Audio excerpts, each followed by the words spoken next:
we try and keep our children away from boys, or especially our girls away from boys. But then she ends up down the allotment with Christina and Shabila and sort of these 70-year-old men teaching them to grow bigger cabbages.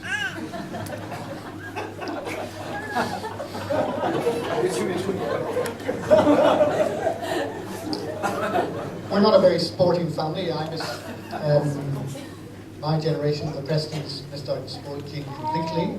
It did go down to John's side, to Sean and Max and Ben, and Polly got some as well. I mean, I used to love when she came up to play rugby for the Woodpeckers up at UEA and watch her jinking runs.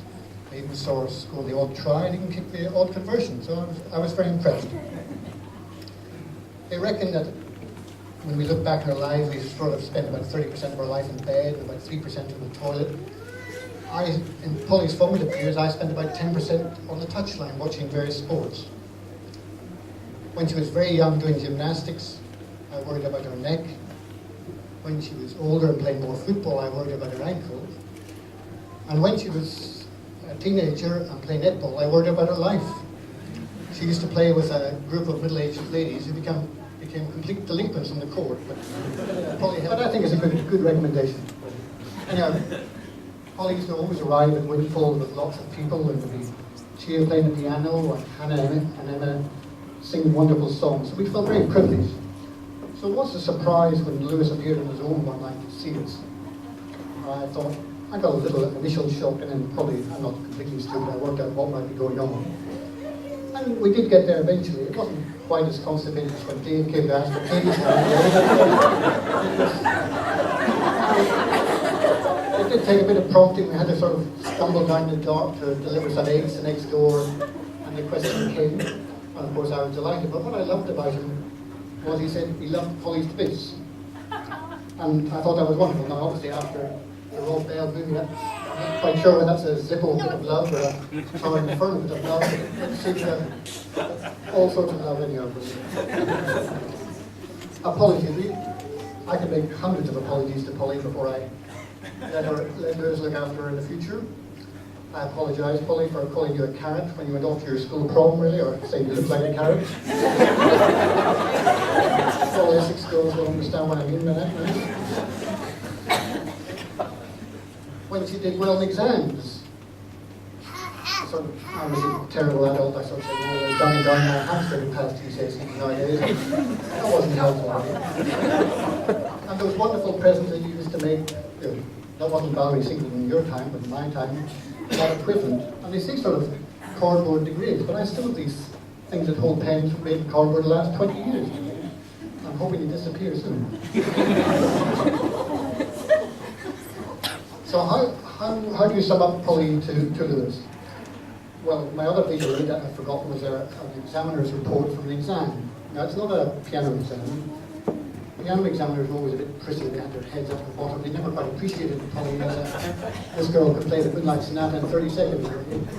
But percussion examiners appreciated her much more. They were sort of corduroy jacket lads, always desperate to go out for a fag at the end of the day. But this lad had written in his report, superb performance. Great stuff. It doesn't get much better than this. So I sort of feel I can say to you, Lewis, Polly, great stuff. It doesn't get much better than this. She's definitely changed our lives, and I know she'll change yours.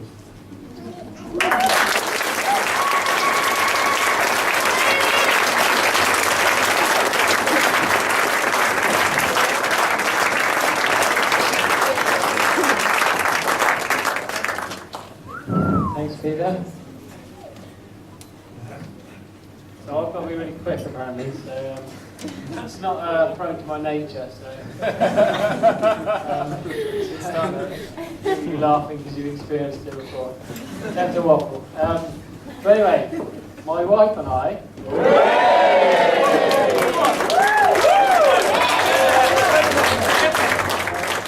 and we'd just like to thank you all for coming from South Africa, other parts of Africa, Holland, everywhere, just Scotland, miles away, just everyone's just come, and we're just really blessed by that. And obviously everyone in this room is just very, very important to us, so we just want to thank you for making it to our special day, and we'll keep this in our memories for a long time to come. As you can see, we've written tags for everyone. We've written you a little note, but just kind of say how precious you are to us. We've prayed for you all as well, and we really just wanted to invest that time because you guys all do mean an incredible amount to us. And we did take a while. These little dots, and it took me probably about three weeks solid to stick the little dots on. So that's what a part-time teacher does. Yeah, after 100 you get a bit tired. No, we got just a quick one on the little candle holders. You can take them home. I didn't realise that until I was getting married, that there's normally something on the table that you can take home for a wedding favour or something. And I just realised the 5 weddings I've been to in the past, I've forgotten it and just did. I thought, oh, there's a plant pot. I thought, that's nice. But I could have kept it. So please take them home because honestly, we don't want to put all of these in the bin or put them in our new house. Candle and glass. Plenty of candle holders. And just a quick mention to our housemates who have been so good, especially in the last week. We've literally been cooked for every night. We haven't had to do any washing up and those kind of things. So thank you to all you guys in our house. Just really blessed by that. Just want to take a quick one to thank the mothers. My mum making the dress, as you can see, it's so beautiful.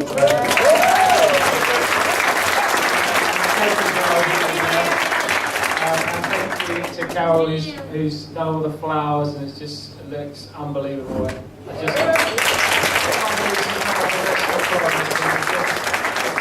so good. So we just wanted to thank you, and I think some I prepared earlier. We've got one for Mummy Preston.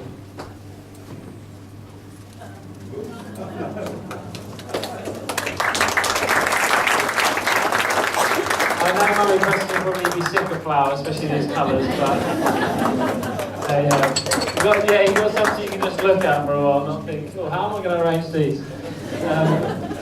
So we're just really blessed by you guys, and I just also want to thank Peter for accepting me on my kind of trip up to come and see you after probably not such a long time of going out with Polly, but thank you for welcoming me into your family. I just feel really blessed when I come to Windfalls and we stayed over, and it's just been such a nice time, and I just really thank you for just welcoming me. I see met a few other people in your family as well, so I'm just really blessed by that. Just want to thank Mum and Dad as well, just for their example of marriage to me. I can just kind of take that on, and I can just see your love for each other, and I've just kind of, by watching you guys live out your kind of life of love, I know where me and Polly are going, so just really blessed by that. Thanks, Dad, for teaching me to be being a loving father to me. How I know how I want to bring up my kids, and you just put so much time into it. So.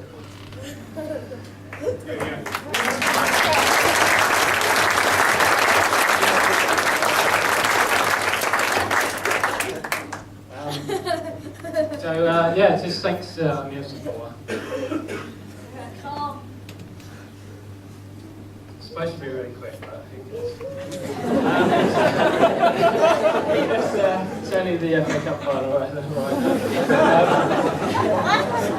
That's not why it's supposed to be quick. So, just on to Polly. Thank you, firstly, for marrying me. You are literally the most beautiful woman in the world, and I'm so blessed to have you. And just not just beautiful on the outside, but beautiful on the inside. I absolutely fall in love with your heart. I just wanted to say that you have the imperishable beauty of a gentle and quiet spirit, which in God's sight and mine is very, very precious indeed. So I'm just really grateful. I thought I'd tell a little bit of a story about how me and Polly kind of come to this point in time. So I'll put it in bullet points because otherwise I will waffle. Anyway, we've been friends for about 5.5, 6 years now, haven't we? The first thing I ever said to Polly, I quote, "Hello, darling. I know you love me, but won't you please smile?" She didn't smile. A few weeks later, I asked for a hug. Polly said, I can't do that, otherwise I might fall in love with you. So I didn't get a hug. The next year, Polly kind of told me off for being a bit too friendly with girls, a bit too hands-on, maybe.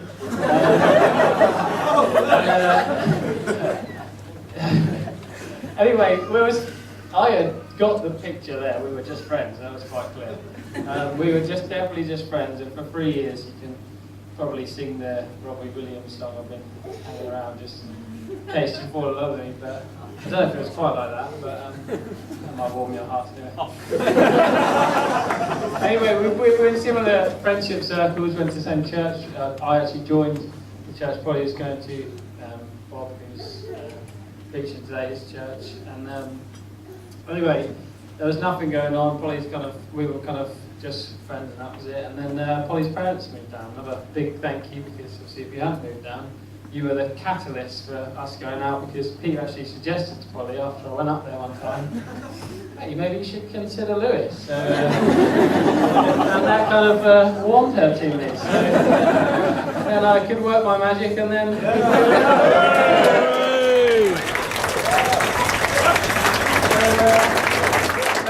Thanks to Peter for saying that, so then we're sorted.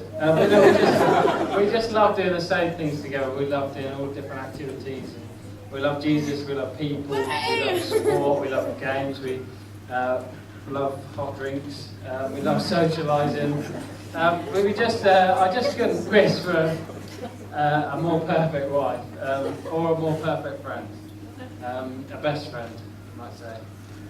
So I just love having someone I can follow Jesus with for the rest of my life, and encourage me to love others and to love God as well. So I'm just really, really blessed.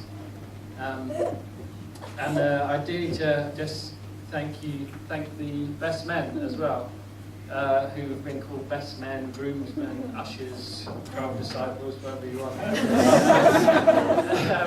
They're all in the waistcoats anyway, they're quite obvious. But I just wanted to thank you lot for walking with me, for respecting me, for praying with me, just helping me as I live my life. And I've just been really blessed by you guys. You've all made your mark on me. And thank you for your patience with me, especially with this wedding.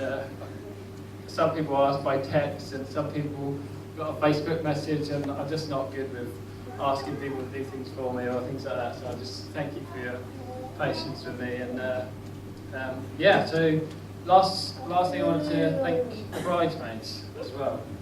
So just thank you for all of your effort, putting all the candle holders together. These little leaves were stuck on. And literally the glue lasted for about 3 hours on your hands after. I tried 2 and I gave up, saying this is not what I'm doing when I'm off work. I'll do the dots. I'll just do the dots. I was happy with the dots. So yeah, thank you.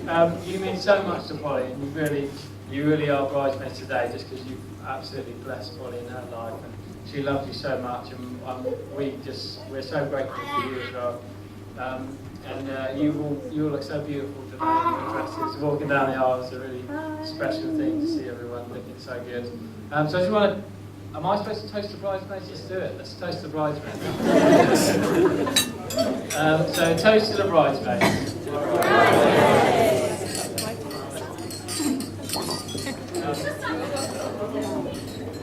And the final thing, I need to pass you over to my big brother Rob, and one of my closest Southampton friends, Tom, for the speeches, just so I can welcome you both in.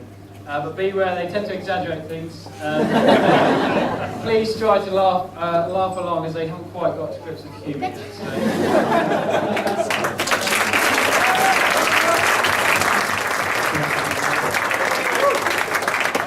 So good evening, everybody. As Lewis said, I'm Rob, brother of the groom. I'm really honoured to be here, standing as best man today. Well, one of 12 best men, actually. Best army, if you will. Now, this is the first best man speech I've ever given, so I am slightly nervous. Luckily, I'm not the only nervous person in the room here. Polly, having just married into the Hodges family, must also be feeling quite happy. So I wanted to tell you a little story about Lewis and I growing up. We used to go to a Christian youth group called Crusaders on a Tuesday night when we were very young. In one of the obligatory group activities, we had to go around and say what we like doing most in the world. So, firstly it started with a girl. What does she most like doing in the world? Going to the toilet. Okay, interesting. The next boy, what do you like doing? Fighting. Then it was me, what do you like doing? Eating. Well, that's an obvious one. Then it comes to Lewis. What did he most like doing in the world? And his answer was playing with his older brother Rob. So at 10 years old, I felt a huge sense of pride to be his older brother, and now I'm feeling a much stronger sense of pride and pleasure to be standing here on his wedding day giving a speech to all of his loved ones. So moving on to Lewis's love life. There have always been concerns in the family about when Lewis would finally get a girlfriend. Actually, a couple of years ago, he took Tom here, our other best man, to our family holiday in Le Paradis in France. They shared a one-man tent for the week and were regularly introduced as Lewis and his friend, Tom. After the first week, there were a few doubts in the campsite about Lewis's sexuality. But anyway, I'll stop there. I certainly won't tell you about Lewis's first kiss. We don't like to talk about that. It didn't end well with Frank at all. Now, I really should be moving on to a story about Lewis and alcohol. One evening, Lewis was out with his friends. He had a few pints. Early in the hours of the next day, in the morning, I heard a kind of worried sound coming from my little brothers Stephen and Nick's bedroom, about 6 and 8 years old at the time. I didn't think anything of it until the next morning when I heard a bit of commotion, laughter. I walked over. So, what's happened? What's going on? It seems Lewis, on his way to the toilet the night before, had taken a wrong turning. He'd entered our younger brother Nick and Steve's room and unloaded his bladder all over the floor in the bedroom. To make matters worse, their school uniforms were strewn on the floor, as young children do, and they had quite a difficulty explaining that to the teacher. So Polly, tonight, if you hear Lewis getting out to go to the toilet, make sure he's heading in the right direction and not about to soil your gorgeous wedding dress. So this brings me on to Polly. We all know Polly and Lewis are a match made in heaven, with Lewis's proneness to various injuries and ailments, Polly's profession as a doctor. They should have a very long, happy life together. Actually, Polly, Lewis and I used to play a game when we were young called Naked Doctors. We would run around the house with our bandages and stethoscopes. I guess you'll have to take over from me from here on in. Growing up, I never actually wanted a sister. I tended to think sisters would be difficult, that they'd nag me, that they'd take all the time in the bathroom, that they'd moan about me. Now, having Polly as a sister, I know this is all true. I mean, I'm joking, of course. I'm overjoyed to finally have such a wonderful, beautiful sister and like to welcome you into the family. I must also add that Polly and I do have quite a close relationship. On her hen do, she had to pick Lewis's bottom from a collage of Hodges' men's bums. Actually, she did pick my bottom, which was a very good choice. But, So, speaking of Polly, I know the bridesmaids gave her a fantastic send-off the other week, so I'd like to thank them for that. I wasn't, like Lewis, wasn't quite sure on the policy, whether I was supposed to get them a gift or thank them or something. When I heard there were 9 of them, I thought, in this austere environment, I think that would probably bankrupt me. So I won't give them a gift, but I will try and have a drink with all of you tonight. 4 down, so 5 to go. Now, finally, I'm very pleased to sit down and relax and pass you over to Tom, who can bring you up to speed on Lewis's later life from university onwards. And maybe the stag do as well. Tom, remember, don't mention the Russians. Right, thank you very much.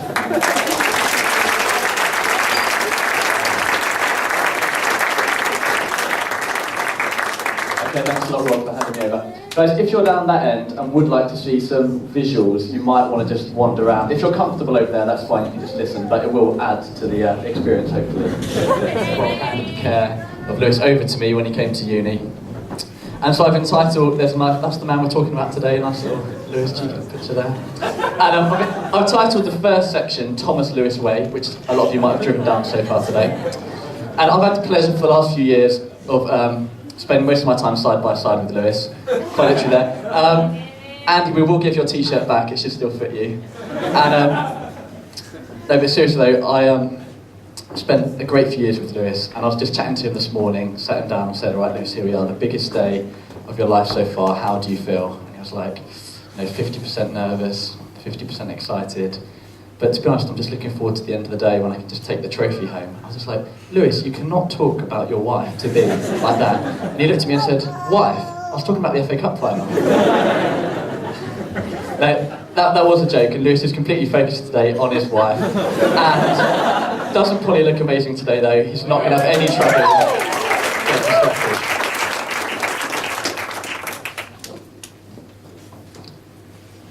Okay guys, so I'm going to pick the story up with Lewis at uni. I've obviously lived with Lewis, and so I'm going to hopefully shed some light to Polly on what it's like living with Lewis. Just to get straight to the point, Lewis likes getting naked. And since ever I've known Lewis, he's always quite keen to get his top off. As you can see in that photo there. And I've got a couple of quotes to back this up. So I've got one quote about this getting naked. It's from one of the ushers. I won't mention who it is because I know Sam's going to kill me. And this is the quote, I don't want to get it wrong. He says, "The only person I've seen naked more times than Lewis is myself." Now, Sam's a married man, so I'm not sure how Lewis has made it to second on that list. Anyway, the second quote is from one of the bridesmaids. Again, I'm not going to mention which one, because I don't want Cheer to get embarrassed. But the quote is this: "I love the idea of seeing Lewis naked."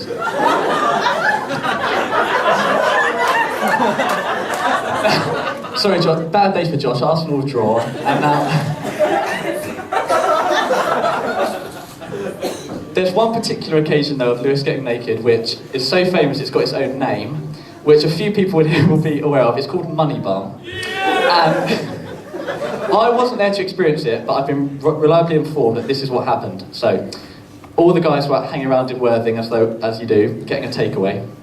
And the delivery guy was nearly at the door, so Lewis, being the mathematician, decided to collect all the money together, as you do. So, then the knock came at the door, and the delivery driver opened the door, ready to deliver. Rather than seeing someone there holding the money, they saw Lewis facing the wrong way, trousers down, with the notes and coins clenched between the butt cheeks. I don't know why. That's a very good question.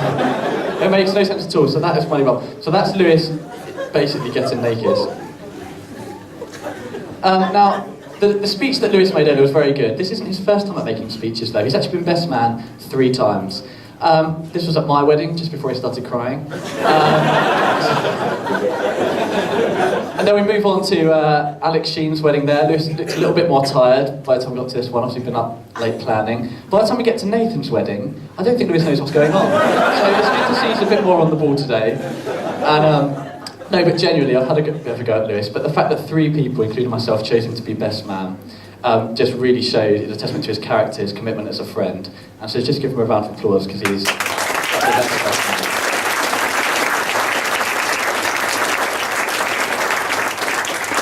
man. Okay, so by the time Lewis had been best man 3 times, we were genuinely thinking, right, 3, 4, how many times is he going to be a best man before he actually gets married? And so everyone was kind of saying, 3 times the best man, when's he going to find someone? Are the rumours true about France? I don't know why I'm mentioning that. I don't know why I'm mentioning that bit, that was me involved. And anyway, I finally found a way to convince someone to go out with him. I blindfolded Polly. So we thought, maybe if she can't see him, then she'll end up liking him. And so this next section of the talk is called Along Came Polly, stolen from the film. Just pop their heads on the top there. Can you see that, guys, all right? It took me a long time there on paint.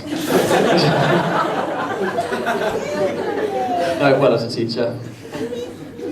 I've actually known Polly slightly longer than Lewis, and the first time I met Polly, she said something quite interesting to me. So I was just about to go to Africa, and obviously when you're in Africa, they don't have kind of the same facilities as here, so I thought, okay, I'll shave my head off before I go, because it's like, don't put the wax in, spend any time doing it. And Polly overheard me having this conversation with Andy Morgan, and she looked at me and said, I'd never met her before at this point, she said, good to see you breaking the strongholds of pride. I'd never met her at that point, but I thought, actually, that's great. Polly's kind of got a bit of a feistiness about her, and it was really good that she just said that to me, even though I'd never met her. And Polly is definitely feisty. She keeps Lewis on his toes. An example of this is the hen do versus the stag do. So the stag do, Lewis was curled up on the sofa by 4 p.m. watching The Wedding Singer. Polly, however, partied so hard on the Friday, she couldn't even attend her own hen do on the Saturday. Now, she says it's the norovirus, and I know she's the doctor, not me, but I've never heard of the norovirus being a side effect of 7 glasses of wine on Friday. So, but she's the doctor, so I'm not going to comment on that. No, but generally, that's having a go out the way. These are 2 of my closest friends. We've made a great friendship since being at uni. We've lived in a house of 3 over there on the Flower Estate, 3 houses in community, trying to build up what community is. And these are 2 of the people who have shown me most what it means to live in community, what it means to try to love people. And they're both an example of people who have given up their own lives, their own ambitions, and actually lived to serve other people. You said 20 minutes, yeah? So, it's nearly half time. So Lewis and Polly obviously got together, and they just make a great couple. You know, ever since they've been together, they're just both beaming all the time, even more than they were before. They complement each other in every way. They encourage each other's gifts. They're fun no matter what they're doing. And I might have given Lewis, like I said, a bit of a hard time, but Lewis's personality is infectious. Anyone who spends any amount of time with him today would just want to spend more time with him. I've never once heard Lewis complain about anything. And he just gets on with it. He lives to serve other people, and his whole life is just filled with integrity and transparency. And Lewis would be the first person to say that actually the reason why he lives his life like that is because he knows God. And it's the same with Polly. They're just 2 people who want to be more like Jesus and who've given up their own ambitions to serve others. I just wanted to finish off just by reading a quick Bible verse.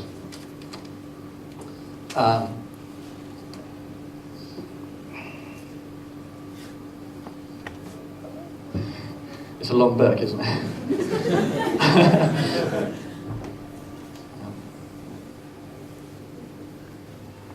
Tom, I might need your help, because I've lost it.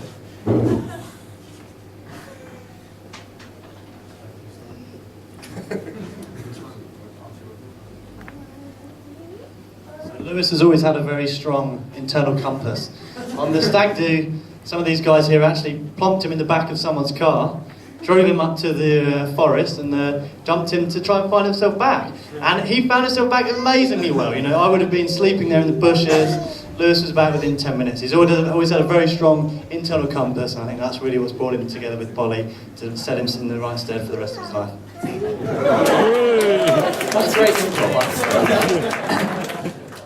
Okay, back to the Bible. Therefore, I urge you, brothers, in view of God's mercy, to offer your bodies as living sacrifices, holy and pleasing to God. This is your spiritual act of worship.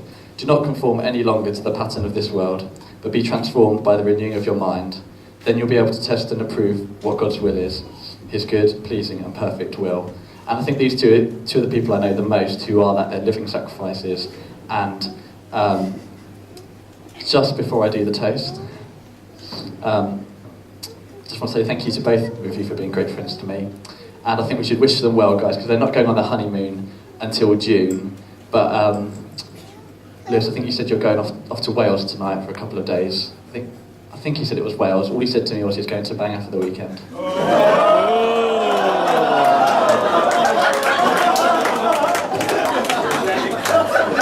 So, guys, can we raise our glasses to the new Mr. and Mrs. Hodges?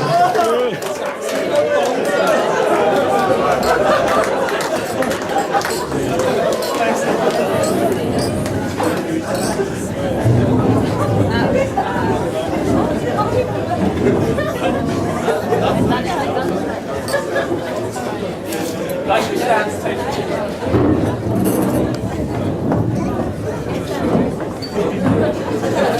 Right, guys, I don't know if you want to take your seats back. We've got tea and coffees right now. Toast for what? The toast. Oh, we're cutting the... Toast.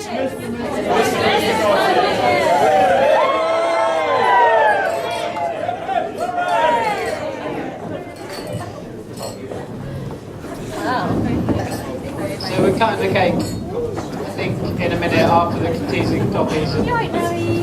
But from now until 7 o'clock, we'll meet at the reception at 7 o'clock. We've got teas and coffees here to chill out. Ushers need to get back. 6 o'clock ushers need to get back and open the church. Best men, whatever they are.